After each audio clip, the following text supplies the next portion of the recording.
or maybe you've not met me before. St. Bridget is awesome. I came here, I lived in Indiana for quite a while. I went to school at Purdue.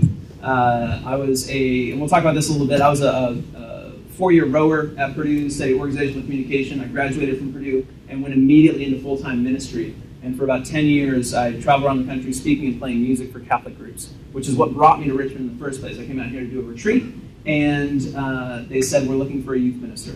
And so my wife and I were living outside Chicago at the time, and had really no intentions of getting into youth ministry in that capacity. I really enjoyed just kind of doing what I was doing. We prayed about it a lot, and I came out here to Richmond to visit St. Bridget, and I went to like a daily mass. It was like a Wednesday, right? Like this random middle of the week kind of day, and I sat down at daily mass, 8 a.m., and there were at least 100 people at daily mass.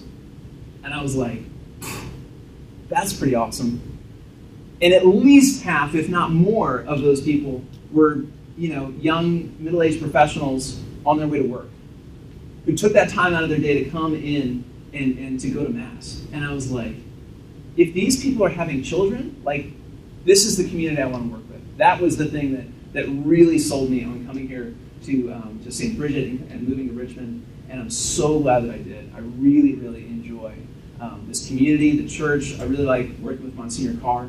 He's kind of a character. And hopefully throughout the course of this year, we'll have a couple opportunities to get to know him a little bit. We'll invite him down and ask him some spitfire questions like Father George, and see if we can have some laughs with him. So I'm excited to be here. I'm excited to work with you. And this class in particular, I've known you all since you were like little guys. Not really. I mean, you were like 6th grade, I guess, when I first met a lot of you.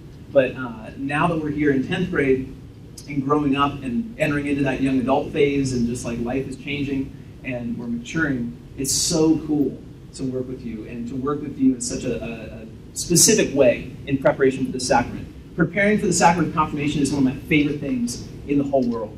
And so we're going to talk a little bit about that. We're going to talk about some of the misconceptions about what confirmation is, what it's not, and then talk about some of the details about the program throughout the course of the next 9 months as we prepare for the sacrament. And it'll be cool.